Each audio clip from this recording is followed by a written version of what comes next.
You're watching National Streaming Sports. Over 20 podcasts, 70 shows, and a 3.5-star rating on Roku TV. Introducing National Streaming Sports, live and on-demand sports talk programming that you can access 24/7. For the premier sports talk experience, tap into our Roku channel. Start your mornings with Mac and Jack covering all the weekend sports action. Then pour a cup and enjoy all the sports you can drink on the Coffee and Sports podcast. At midday, talk sports from east to west on the Coast to Coast podcast. Followed at night by some hot girl talk with Prim and Proper Sports featuring Sonia Pearson. Talk boxing on the Gloved Fist. Yankee fans tune in for Start Spreading the News. And there's more on the College Sports Huddle and Sports Scope with Robert Butler. There are 20 podcasts in all and 70 weekly shows giving us a 3.4-star viewer rating. To find us on Roku TV, search for National Streaming Sports on the Roku search bar. Click on the logo and you're in. National Streaming Sports, live and on-demand sports talk for America. Football season is here, and SeatGeek is my go-to for buying tickets. Now, with SeatGeek, every single ticket is backed with their buyer guarantee. We've all had plans change, and when you can't make it to the big game, SeatGeek has you covered. They're the only ticketer that allows you to return your tickets ahead of the event for credit with SeatGeek swaps. So when things come up, I know that my tickets won't go to waste. So what are you waiting for? Download the SeatGeek app to maximize your possibilities and shop live events with confidence. National Streaming Sports is brought to you in part by BetUs.com, designed for true fans. NFL odds, Week 1 and futures, college football odds, including Heisman Trophy favorites and playoff odds, NBA odds of division winners and playoffs, Major League Baseball playoff and World Series odds, the National Hockey League Conference playoffs and Stanley Cup odds, and boxing wagers. Betting opportunities include versus the spreads and outright winners, also during the game. Use our link on our website, nessp.info, the Bet Us Opportunities webpage, for a 125% bonus on your first 3 deposits. Must be 21 years old, and remember, bet responsibly. Good morning, everybody. Happy Friday. Welcome to the Mac and Jack Show. I am filling in for Mac today. I'm co-host Sonia, along with these wonderful gentlemen, Jack and Keith Engel. Mac, hello to you. We're wishing you all the best as you recover and rest. And hello, Miss Linda. Download the Roku app so you too can be in the know about sports 24/7. Gentlemen, how are you this morning? Jack's speechless. Yeah, I'm good. It's the three of us, and I'm the only one getting credit on the titles, with Mac, Jack. Sonia. It's Sonia. Today it's the Jack, Sonia, and Keith show. How's that? There you go. And I got Keith up there for Keith Engel, TGI Sports. You can support him by sending stars, of course. So good to have you both on today. Good to be here as always. Matt, we hope Matt gets better, but we're happy to see you, Sonia. Thank you so much. It's good to be here. Got a lot of NCAA news. March Madness has kicked off in true style, Keith. Yeah. A lot of brackets broken probably already. The mine's broken, I can tell you, and maybe not irreparably broken. The ACC was talked about all year as being down, and I kind of I thought it was getting loved, if you will, but yesterday proved that maybe I'm wrong and the critics are right, because Louisville just gets blown out of the building. I had them going to the Elite Eight. I got them beating Auburn the next round, so not good.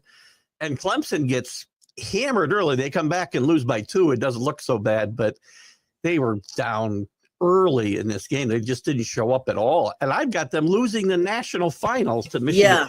So I remember. Well, I talked about that, and I was like, I don't know about Clemson. Yeah, I'm in big trouble. McNeese State, winning. I guess that was the biggest upset so far in the tournament. But what was really expected out of Clemson? I mean, should we really be that shocked? Again, maybe. Well, yes, McNeese beating an ACC team, we should be shocked always. But Will Wade's a really good coach. He'll be coaching the ACC, ironically, next year because he's already taken the NC State job, which is kind of the side story yesterday, or the main story yesterday of that game. But Clemson had played pretty good basketball the second half of the season, much different than they normally are known for, where they get off to quick starts and fade late in the ACC schedule and into the tournament. But this team had been playing really good basketball, but they came out just totally unprepared yesterday. It looked like they were sleepwalking in that first half, and even through most of the second half until the 10-minute mark when they made a move, and it was far too late. And Louisville, pretty much the same thing. So we'll see. I mean, look, at Duke is still a really good team, so they're going to carry the ACC banner. North Carolina at least showed looks like they belong with their win the other night, although that wasn't the best San Diego State team I've seen. But yeah, we had some madness to get started, and a whole full slate of games from noon till 1 a.m. again today. I got to get some sleep, man. It's time of year I don't get much sleep because I'm up all night. I mean, going forward short term is the big game to look forward to, St. John's and Arkansas, because you have that coaching rivalry, Pitino and Calipari. And although Pitino is saying all the right things, I respect John, we're playing against their players. It's got to be a little bit personal still, at least on the part of Pitino.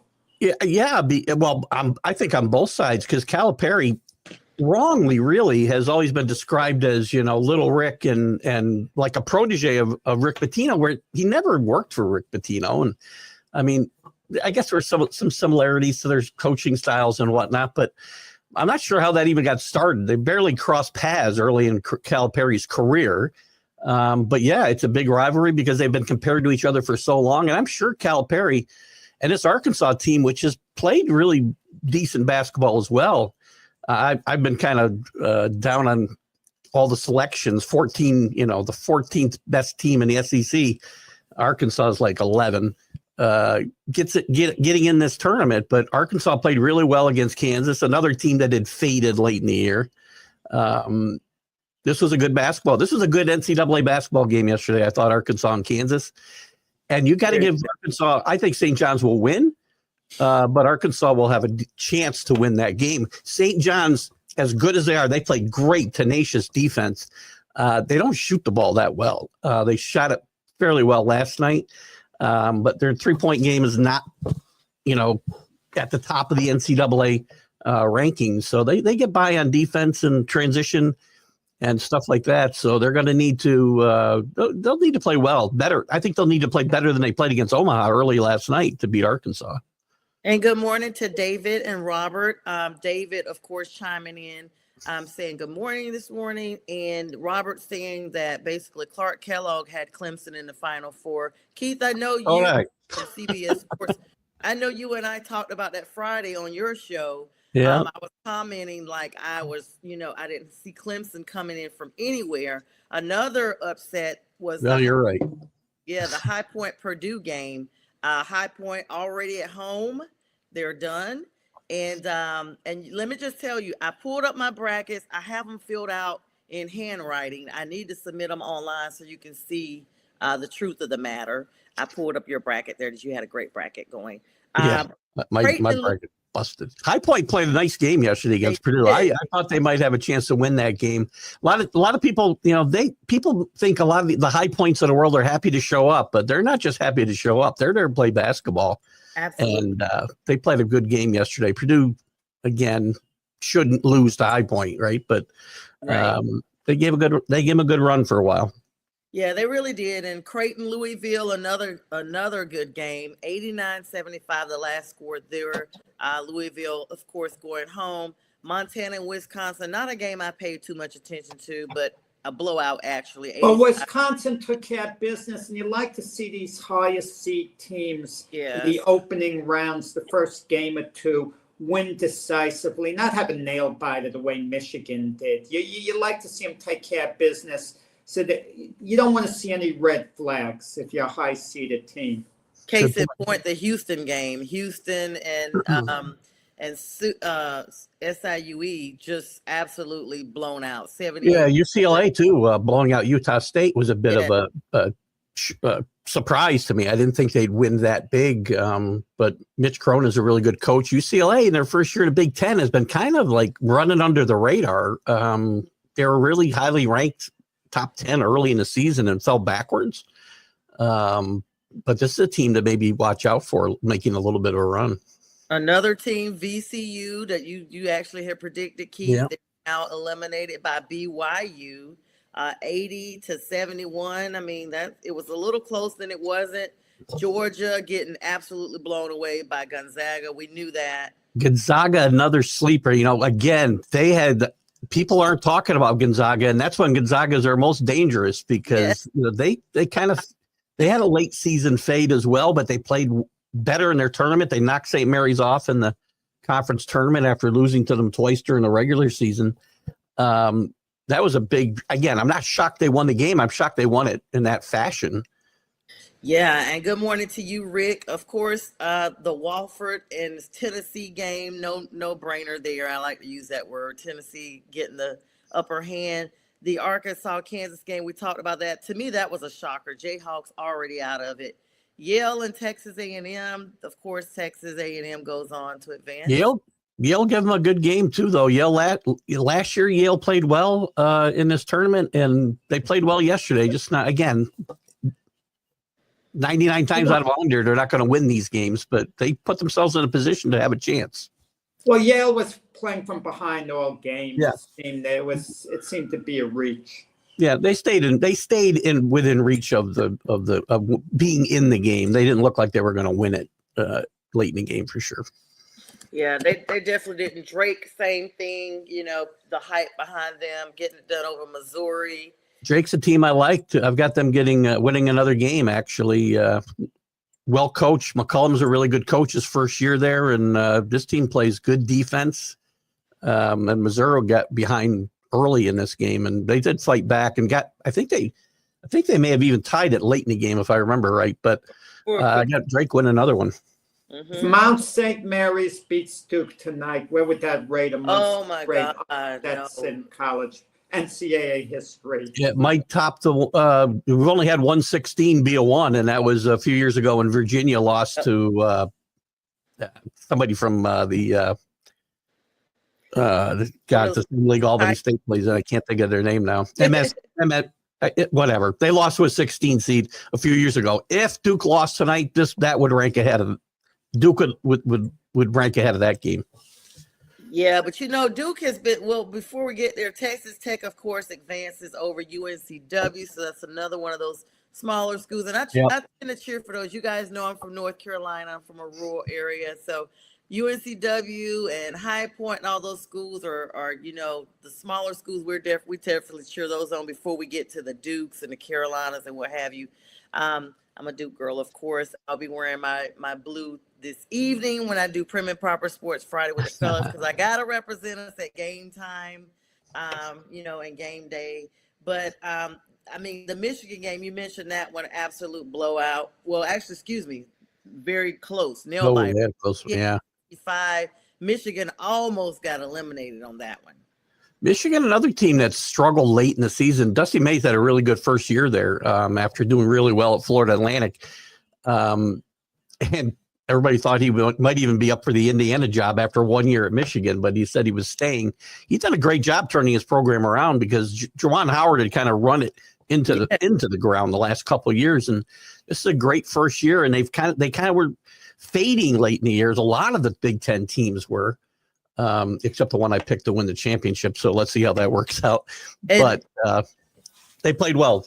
And sometimes, and yes, Jack's, and you both had a great point that these higher ranked teams really ought to get off to better starts. But sometimes having an nail biter can also kind of wake you up and help you as you move forward.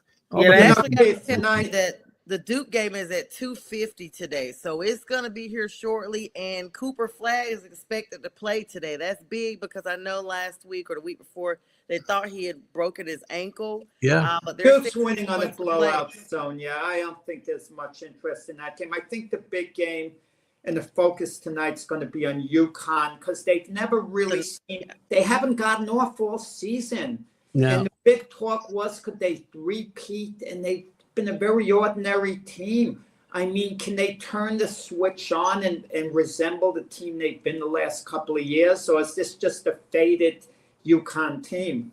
I think they'll win. I think they'll win today. And look, they're the two-time defending champions. They're not as good as either one of those teams, obviously. They've had some good stretches this year. They've beaten some good teams, but also lost to teams they never should have even come close to losing to. Very up and down, and anybody at that level can get hot for 6 games. So do they have a puncher's chance to three-peat? Yep. Are they likely to do it? Probably not. Yeah, I wondered about that too when I was talking to Keith on Friday. I was like, what about the Huskies? Are they nowhere there, But it's one of those things. We see teams win it all, and then even in every sport, and then they just have a rebound season. It's like it's not even the fact that they may change players or players go into the profession, professional leagues. It's just a different type of group. Well, the problem is in college, especially basketball, because the rosters are so much smaller than football, the transfer portal and NIL has changed everything. You're basically recruiting a new team year after year because you're either bringing in kids or kids are leaving. And in fact, Danny Hurley was talking about it on a 60 Minutes expose they did on him a few weeks ago that, you're constantly talking to kids in the portal, and your kids are talking to other teams as well. So That's you just wild. never know what you're going to have from year to year. And these teams have different makeups. That is wow. And good morning, Brian, from the One Ass Cheek, Three Toes. I always say it wrong. Good morning, Bistrilla. How are you today?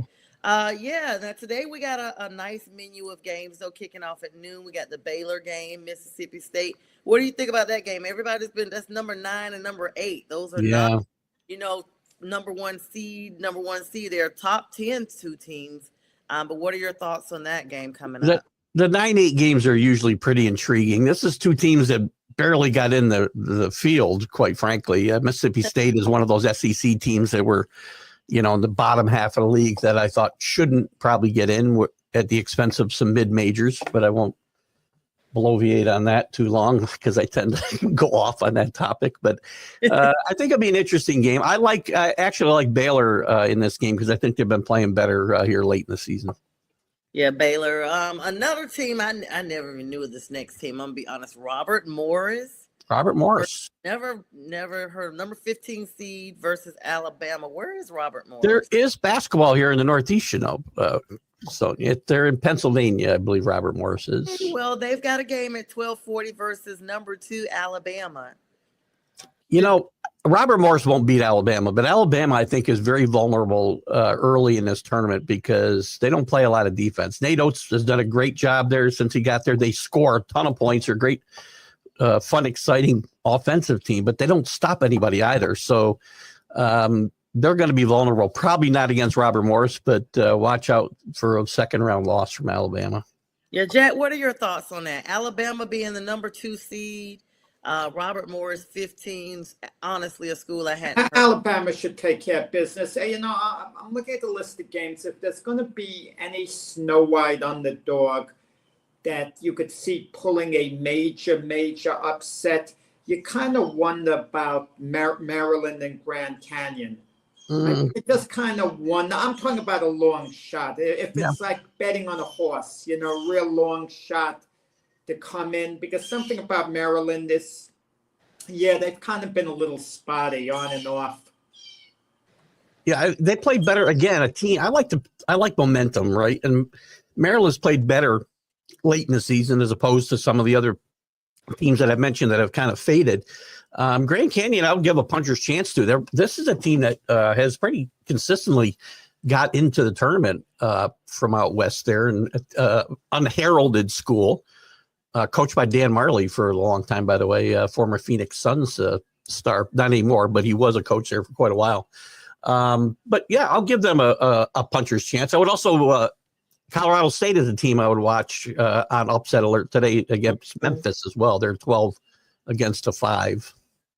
What about that UNC Ole Miss game? I mean, UNC's number 11, Ole Miss is number 6. Does UNC go home today? North Carolina, you mean? Yeah, UNC. UNC, North Carolina. Yep, they're that game's a toss-up. I mean, either maybe momentum and pride, because so many people have cried about North Carolina not belonging in this tournament. Maybe that'll carry them one more game. Ole Miss is again at the midpoint of the SEC. They're not a great team, so I'll say UNC wins this game. Keith, a lot of people have been complaining about Hubert Davis at North Carolina. Is it time for changes? He on the hot seat. If they go out to the tournament, he just renewed. Just got an extension through 2030. Yeah, I'm shocked they gave him an extension. That team has been very up and down at best. His first year, they had a great run in the tournament and got to the final. But since then, they've kind of been very up and down and not done great in the tournament.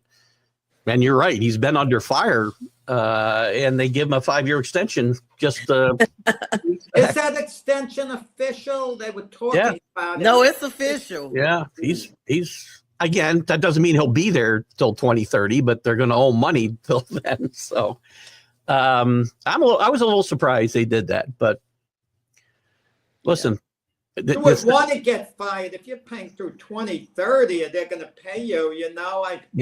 You could be relaxed. They let you go. You don't have to work for 5-6 years and get big money. Hubert Davis and North Carolina and Duke. We all know about the Duke-North Carolina rivalry. And Hubert Davis and John Shire came in. John Shire at Duke, obviously, both replacing legends. Yes. In the sport. Not easy to be the guy that replaces the guy, right? But John Shire has had a much smoother transition. A little bit spotty his first year or so, but that team has gotten better and better and better every year under John Shire, and it hasn't happened for Hubert Davis the same way. So he's had coach except the first season. Bring him and watch him every step of the way, though. Keep that. Sorry, I didn't hear the first part, Jack. He's had John Shire, Coach K, mentoring him, looking over the program. Said Duke, they still feel Coach K's presence in that sense. Yeah, and I think to a certain extent that might be there in North Carolina. Roy Williams is still around the program a lot, but maybe not to the extent Krzyzewski is. But maybe just gotten better support internally, as you're alluding to, not just from Coach K, but from the rest of the program.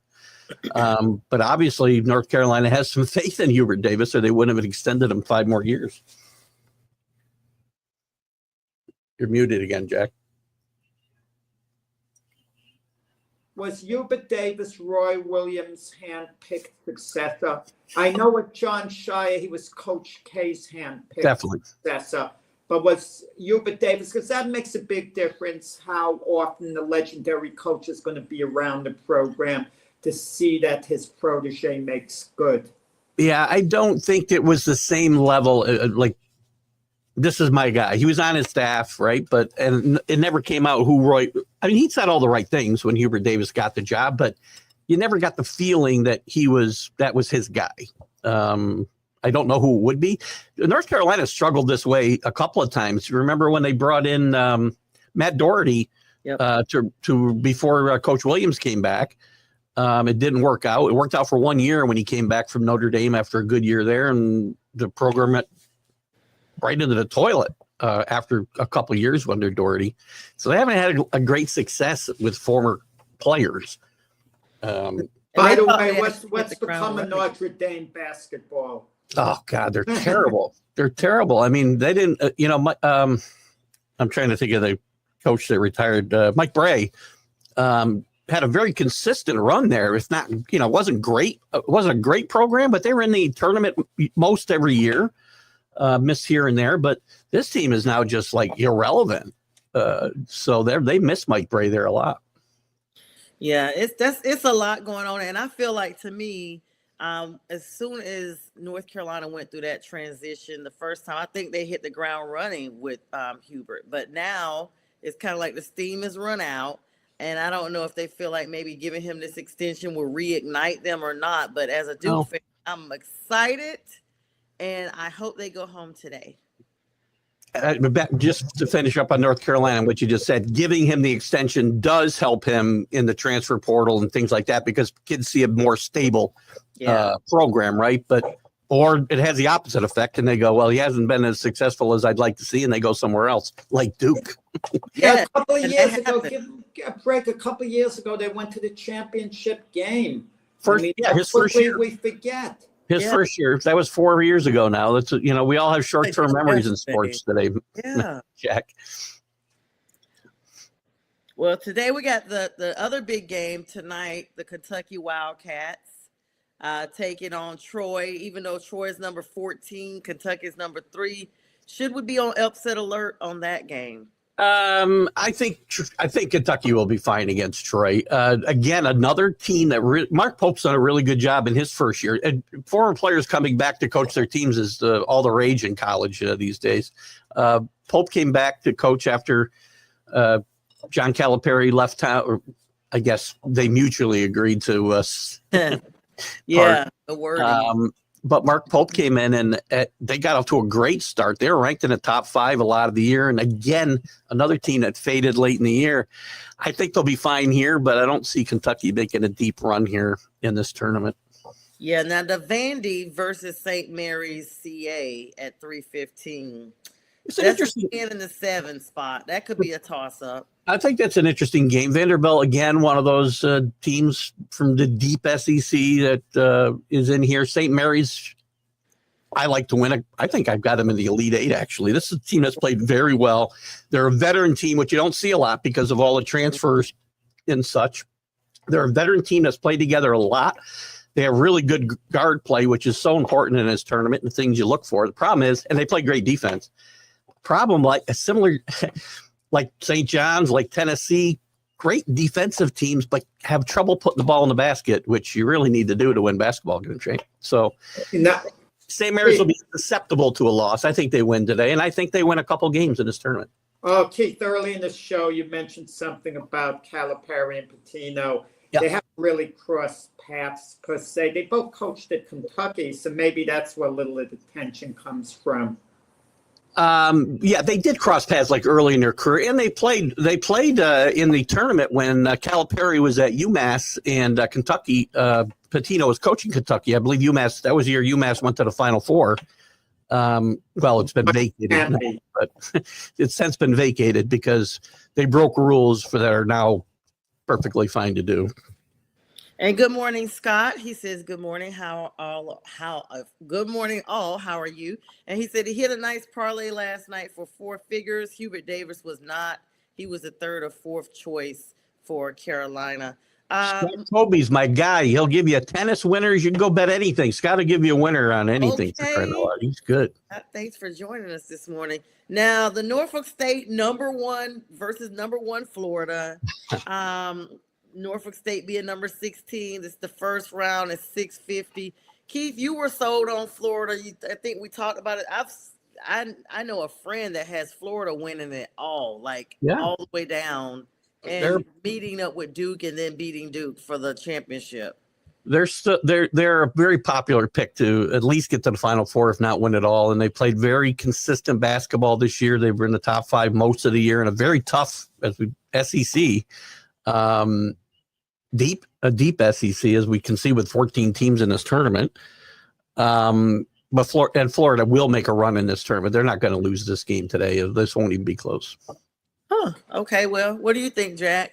Number 1 versus number 16 should be a no-brainer, right? Yeah. I mean, Florida should win easy. I was thinking about Duke. You mentioned before. Winning the national championship, is that going to make a difference whether or not Cooper Flag comes out and, gets drafted in the NBA or stays in college? It's an interesting question because I would have said in the past, it's a no-brainer. He's one and done. He's gone. But with NIL money and they have ways to keep guys and put money in their pocket, it's possible he sticks around. But my guess would be he'll go to the NBA because number 1 player in college. Well, yes, arguably. I like Johnny Boehm from Auburn a lot as well. But yes, he's at least one of the top 2 players in the country. So you might better strike while the iron's hot because a lot of things can happen, man. You saw he almost broke his ankle the other day. Yes. You can have a career-changing thing happen to you next year, and then all of a sudden you're a second-round pick, and that's not good. It's a lot of money. So I would be shocked if he came back to Duke next year. That's going to be a huge void should he decide to move on. The New Mexico Marquette game, another two close ranking, number 10 versus number 7 at 725. Marquette, I think, could pull this one out. What do you think, Keith? I like Shaka Smart a lot. Marquette's had really good teams the last couple of years and not really performed in the tournament. Again, another team that's faded late in the season in the Big East. And he's going against a good New Mexico team coached by Richard Pitino, by the way. We talked a lot about Rick, but his son Richard has had a really good run at New Mexico and is going to be looking at bigger jobs here again very soon. He failed at Minnesota, but he's going to get another chance soon. I think this will be a very close game, and I like New Mexico to win this game, actually. Is there any scenario in the tournament where New Mexico could play St. John's? Any mathematical possibility? Because that would be fun to see father and son, the Patinos. The soonest they could play would be, I think, in the Final Four. All right, nice little fact here from Scott, Keith's friend. I believe Marquette, the Mountain West, has lost 24 straight games when they're seated in double digits. That's interesting to know. And like Jack just said, is there even a way that, this father-son duo could actually meet up? That would be super cool. Well, they could. It might be in the final. I had to look at. I'm trying to look at the bracket quickly. I couldn't find them. Either in the semifinals or the finals is the first place they could meet. So yeah, New Mexico. That would be quite a story, and New Mexico would be a huge story just getting to the Sweet 16 probably. But. Absolutely. Akron versus Arizona, 13 versus 4 seed coming up. Literally a lot of these games in the 7 o'clock hour, 7:35, so to speak. This first round game, I don't know. I think Arizona could be on upset alert. I've heard a little bit here and there of Akron. Arizona. Look, I think Akron could put a scare in Arizona here, but I think Arizona will win this game. They've been very up and down. It's a really good, historically good basketball program, and they're not as good this year as they've been in the past handful of years. But I think they'll get by Akron today, but I would expect Akron to at least show up. Guys, this is the Mac and Jack show. I'm sitting in for Mac today with Jack and Keith Engel, and we are talking March Madness. If you're just joining us, good morning and happy Friday. As we look at the preview of tonight's games, the next game being the Oklahoma versus UConn, 9-8. I cannot believe UConn is number 8 after this, congratulatory season they've had with both their men and ladies organizations. I think UConn gets this one done. Keith, what are your thoughts? I do like UConn today, yes. I don't think they'll go terribly far in this tournament, but I do think they'll win today. Danny Hurley, listen, he's an interesting cat. He's arrogant. He's has a lot of bravado. He famously said to a referee, I'm the best coach in the game. You can't do that to me. But watch a 60 Minutes expose on him. It's very interesting. He's a very strange guy, but he's a great coach, and he motivates these kids.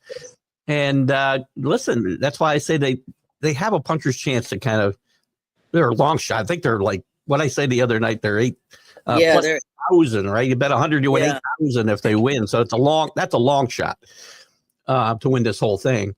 But when you have a coach as good as Danny Hurley, that gives you a bit of a edge there. So I don't think they'll win today, but they aren't going to go that far. Keith, if you want a prediction, and I like to throw it out there for fun like I did early in the NFL season that Aaron Rodgers would be a Pittsburgh Steeler. It might not happen, I understand. Danny Hurley is going to be a coach to Brooklyn Nets at some point, I think, in a couple of years. Because UConn, if they don't repeat, and it's doubtful that they are, and if they get eliminated from the tournament early and the recruiting class doesn't seem overly strong, they like the area. His wife likes the Connecticut area. You coach the Brooklyn Nets, you're still in the area, the tri-state area. Wow. And I could see that being a franchise changer. He would be given full control of the net organization, unlike the Knicks, where Thibodeau's not going anywhere unless Thibodeau wants to leave. So I could see Danny Hurley being the coach of the Brooklyn Nets in a couple of years. It'll be interesting if that happens, as he turned down the Lakers this past year. So to turn down the Lakers and take the net job would be very interesting. But again, it could happen because we see these, guys want a new challenge a lot of times. He's got ties to the area. He grew up in New Jersey, obviously. He wants to coach in the NBA. That's always been a desire. Yeah. His father's a legend. He coached at Wagner in the city, so he's got ties all over the place to the area, as you said, and it could happen for sure.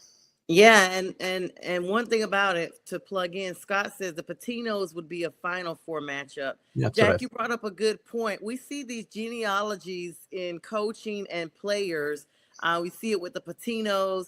Now you see it with Hurley and his brother being Bobby Hurley, who was a Duke player and went on to play with the Sacramento Kings until he had an unfortunate accident that ended his NBA career, and it was off the court that accident.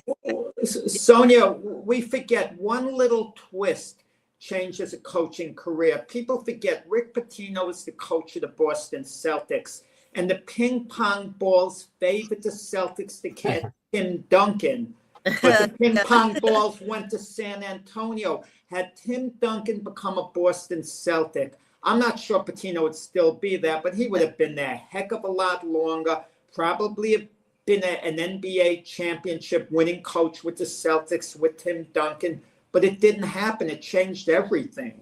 For sure. That's a great point. True. Yeah. That's true. All right, we got the and those are very good facts. Jack, I can always count on you for the facts, so thanks for bringing that up. Keith is the man when it comes to college sports. I just fake it, but Keith is the guy. You fake it till you make it. You fake it till you make it, right, Jack? Listen, Keith knows everything about what's going on, but when I look for historical facts in any sport, Jack, I always say you are literally Britannica. So for all you guys who don't know, that are not, that are under 20, Britannica is the encyclopedia group that before Google, it was in print, and that's the Britannica encyclopedias. I love those. They're very informative. And we're both outdated. Let's leave. Really? Right? Jeez. I clearly am. I'm like, no one, like, what? They used to come to your house and sell those, used to knock on the door. You can't knock on anybody's door anymore these days. Those were the good old days for sure. All right, so we got Xavier versus Illinois, 11-6. That's another toss-up, 9:45 p.m. tonight. I think Xavier gets this one done, guys. I think Xavier can win this game. They played really well the other night. Now it's skipping my mind who they played, actually. But in the first four games, Xavier's they shoot the three very well. They like to run the court. And Illinois has been very up and down. You're either going to get a great game out of Illinois or they're going to stink. So, and they've had a lot of injuries. I like Xavier in this game as well. Right. I think so. What do you think, Jack? Doesn't Illinois have a lot of firepower, though? Aren't they considered a sleeper by some people? They could get hot because they play great basketball in stretches, but they play really bad basketball in stretches as well. So they could go either way here. They just recently they got creamed by Duke in Madison Square Garden before the conference tournaments got started. They're really depleted with some injury problems. Bruce Underwood's a really good coach, but listen, they could win this game for sure. But I think that Xavier might the momentum might carry Xavier through this game today. Yeah, he's be sure to say they play in Texas. He said they're one of his favorite turning teams. That's going to be a big one. And then I'm going to be honest, guys, the 10 o'clock game, you could just tell almost the time of these games. Some of it is geographical reasons. Some of it is like, who is really going to stay up to watch these games? Keith, I know you will. Bryant versus Michigan State, the Trojans. 15 versus the 2 seed. Michigan State should be a no-brainer. This is the best team that Tom Izzo's had in quite a while. He's a great tournament coach. Even when he's had lower seeded teams, however you want to qualify that. I love Tom Izzo in this tournament. I love this team. I think this team has the chance to win it all, and I picked them to win it all. And I like the region that they're coming out of. They win today. They should win easily today. Hey, Keith, let me ask you a question, and I'm just going on this assumption. You see the networks that telecast certain games. who makes that decision, CBS or True TV? Because more people are going to tune to CBS, for example, or TBS, TNT. Who makes the decision? I mean, what game goes on what? Well, the networks are deciding. CBS is going to get its first pick of games, and then the rest is going to fall as it falls. So, and True TV, I think. Well, I think they have games through at least the first weekend, but you know, they got the first 4 games, right? And so it's good that you can watch all the games. I watch them on. I have HBO Max, and I can watch like 4 games at one time. So I didn't realize Max was running games. I have Max too. Yeah, that's crazy. Yep. No, Keith, if you're watching 4 games at once, you're watching no games at once. It's like your theory with quarterbacks. If you have, what did you say, 2 quarterbacks, you got none. Oh, it's a great point. I'll have a game on a TV, and if I'm down here in my little man cave / office, I'll have 2 or 3 games on the big screens, and then I'll have the rest of the games on my iPad on Mac. So, yeah, one of the guys in our groups, you guys know Mike Tipton. He had sent a picture in our group chat the other day. He had like 5 TVs set up. I thought I was doing good with 2. You know, DirecTV, no advertisement for them, but DirecTV lets you play all 4 games on your screen at one time. You can hear them all. And Scott is saying this will be a closer game than people think. Bryant is a very athletic team that can score and play defense. Of course, Bistrilla saying Michigan State all the way. And he says TBS and TNT also have these games on. Y'all, well, yesterday, Arkansas and Kansas, I saw was a close game. So, you know, and I'm looking at the other games in the box, the score, the time left. But I switched to, you know, Arkansas and Kansas. Yeah. It was the one game where the outcome was in doubt. They do a great job. And again, they're all working together. The schedule's put up so that they're staggered, and you can go and watch the end of every game if you want to go. If they're close games and you want to see the end, you can literally see the end of every game. And that's what the networks want. I'm going to tell you guys something. We talked about this like regarding the NFL. I guess the beginning of last season, all of us was on the Sunday morning big football show at the time. And we talked about how all these games are on streaming services and how you have to have almost all these.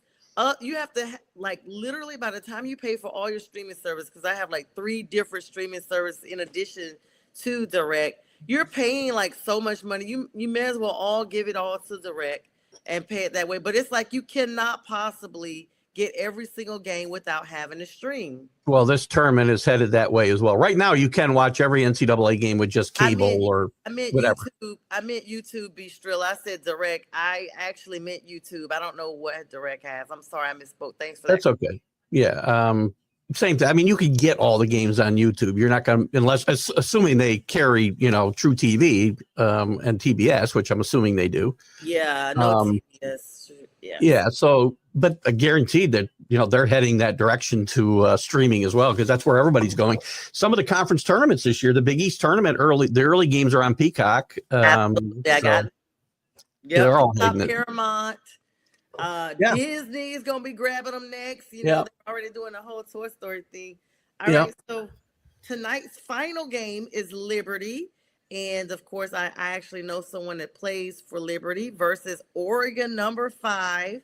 My heart is definitely rooting for Liberty, but Oregon, the Ducks keep on quacking. Keith, Dana Altman's a good coach at Oregon. This isn't necessarily one of his best teams. Liberty will have a chance here. I think Oregon will win this game. Liberty, I think, will have a chance to win this game. I'm not going to call an upset here, though. I like Oregon to win. Yes, Scott saying within 5 to 7 years, all sports will be on streaming service. I think it's 100%. Maybe sooner. Yeah, I think that as well. And Bistrilla saying Paramount. Tomorrow got a lot of big games. Jack, you had some plug in there on that comment?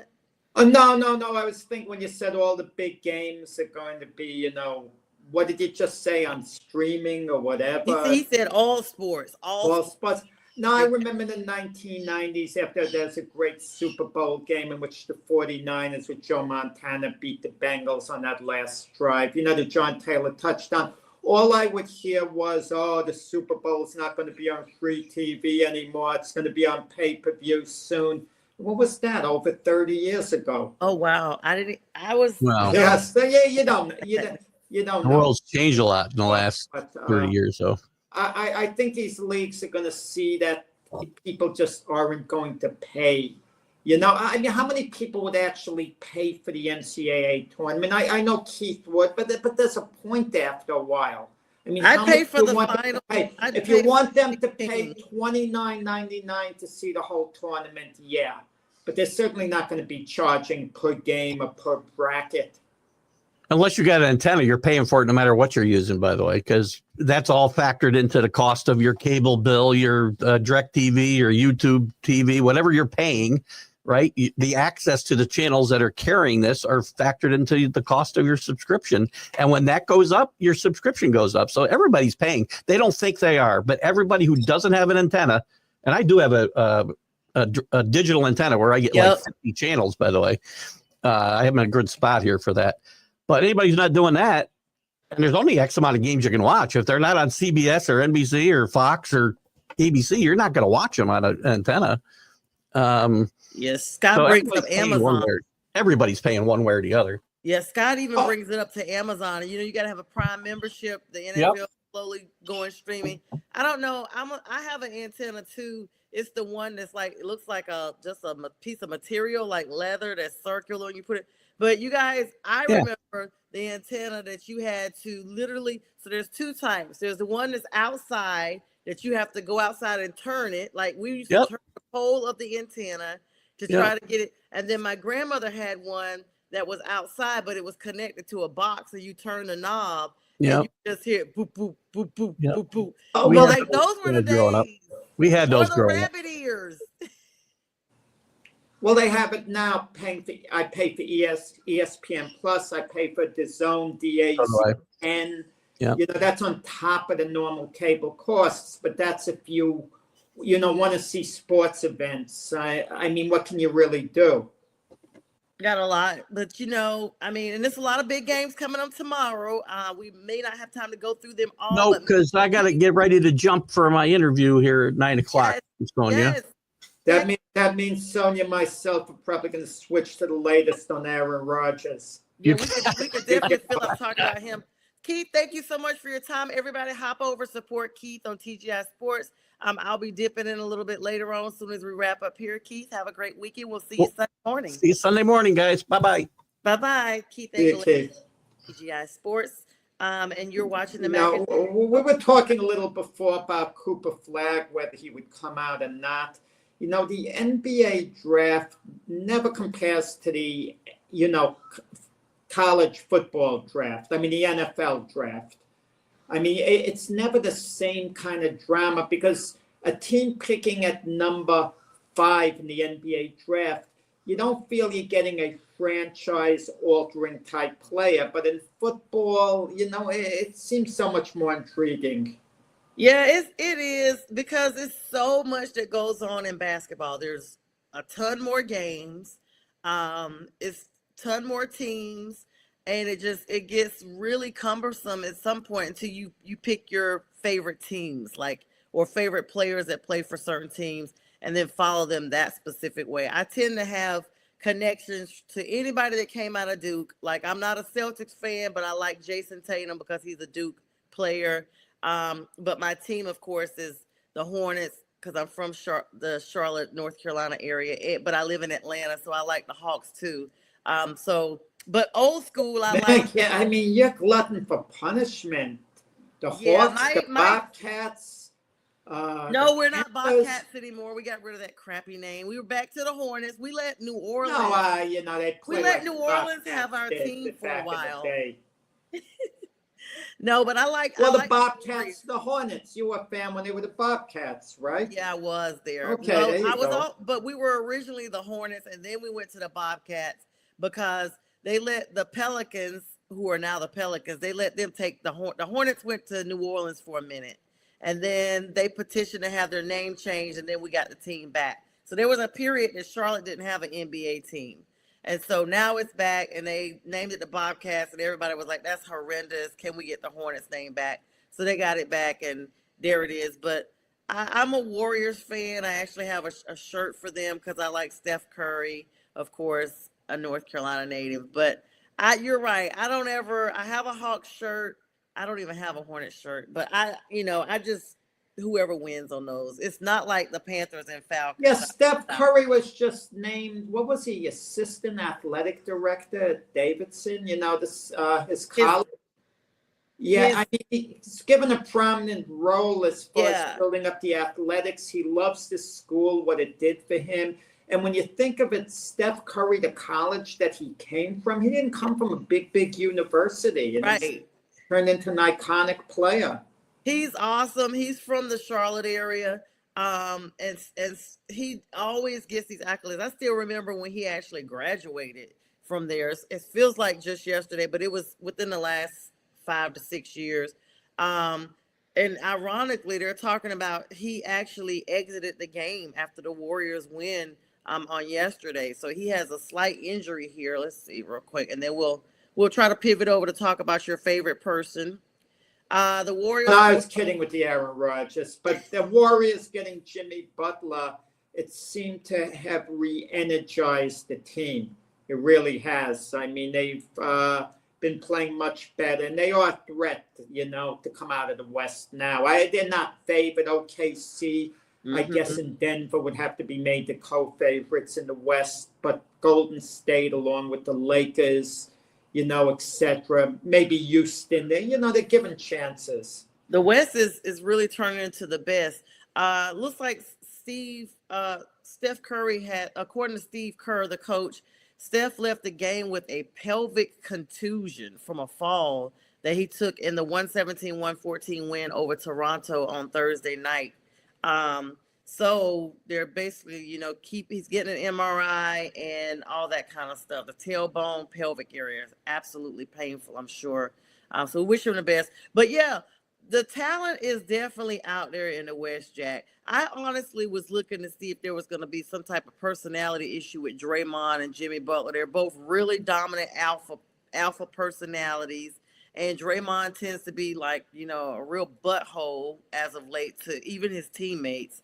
But they're really going to be making a solid run. Of course, Luka Doncic going to the Lakers was definitely something that put the Lakers back out there amongst the talks of championship. Well, I don't think Jimmy Butler going to the Warriors, there's going to be a conflict with Draymond Green. I mean, bottom line, Draymond Green does want to win. And when Jimmy Butler goes to a new place like Golden State, he knows he's not going to be team leader. He knows he's going to have to adjust it. It's Steph Curry's team.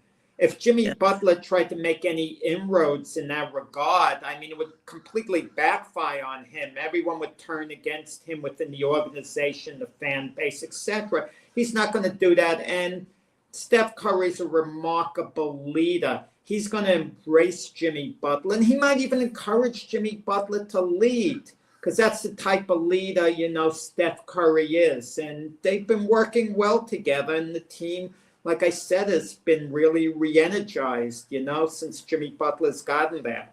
And I'm sorry I misspoke. Rick says there are actually more NFL teams than NBA teams.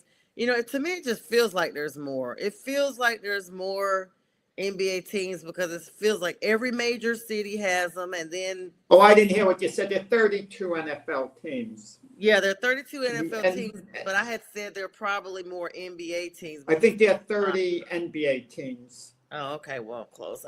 Well, there's more games. That's for sure. There's more of a season. Do I have that part right, Rick? Yeah. Well, when you look at it, depends, if you count the playoffs, so on. The NBA playoffs seem to drag on a long time. It goes till about the middle of June or so. And then before you know it, then training camp in September and getting ready for the season, beginning of November, maybe late October, I forgot. Right. Yeah, no one tops baseball, though, for now, with all the stuff they have going on. But I do want to kind of plug in for just a couple of minutes about Aaron Rodgers. I know you were teasing, but I do want to talk to you about it because that's your former quarterback, Jack, and I haven't had a chance to talk to you as a Jet fan about the fact that now the Vikings have come out and basically said, we're committed to J.J. McCarthy, even though, he hasn't really spiked it down with us. We're committed to him, and so we're going to pass on Aaron Rodgers, even though Aaron was talking numbers with them apparently. The verdict is still out. Pittsburgh still possibly interested, or does Aaron Rodgers kind of hang up those cleats for a little bit? What are your thoughts? It's 50-50. If he wants to play, I see him going to Pittsburgh. That's a team I see him winding up on.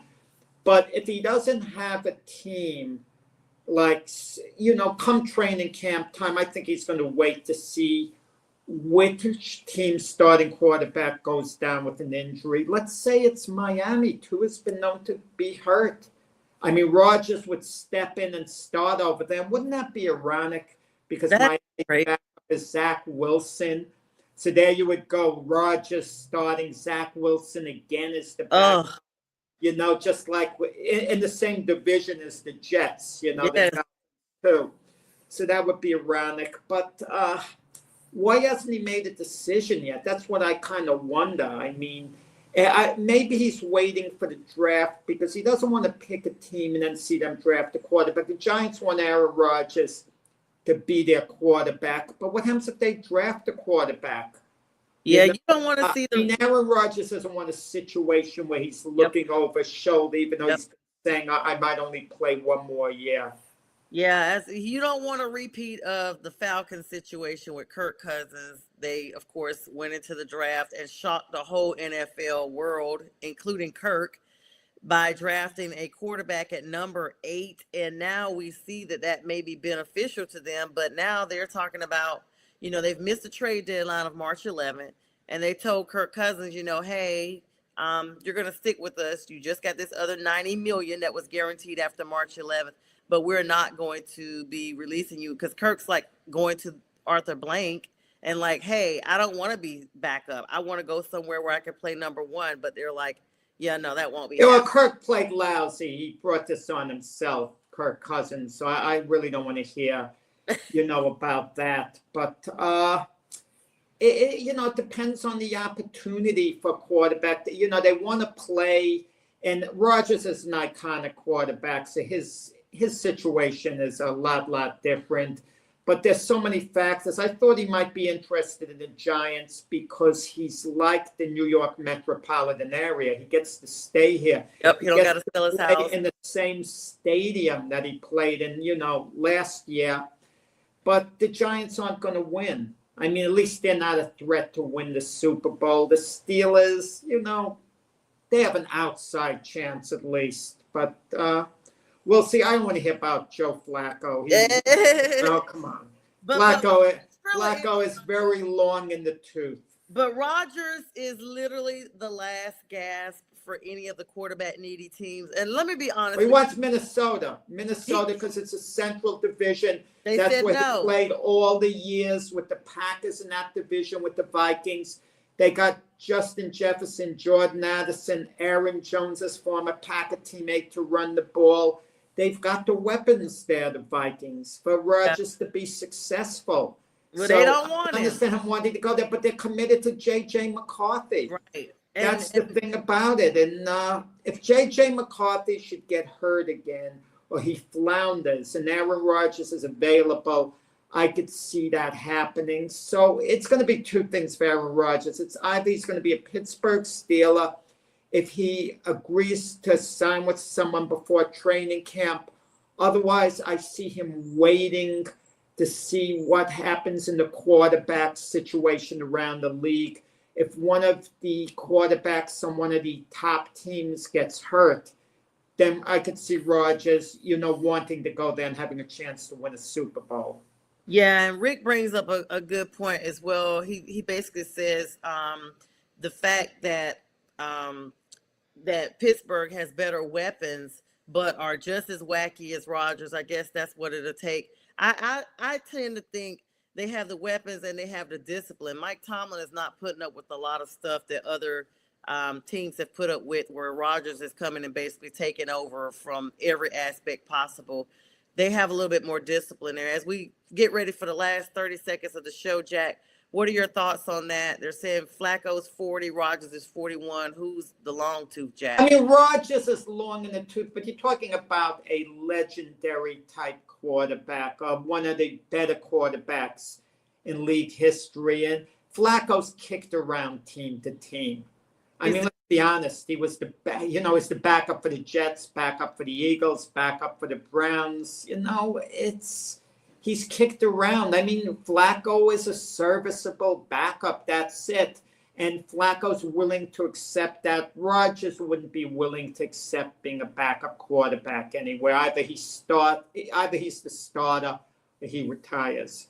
Yep. All right, guys, that's our time for today. Jack, it's been fun having this time with you, and we wish everybody a great weekend. And best to Mac. Best to Mac.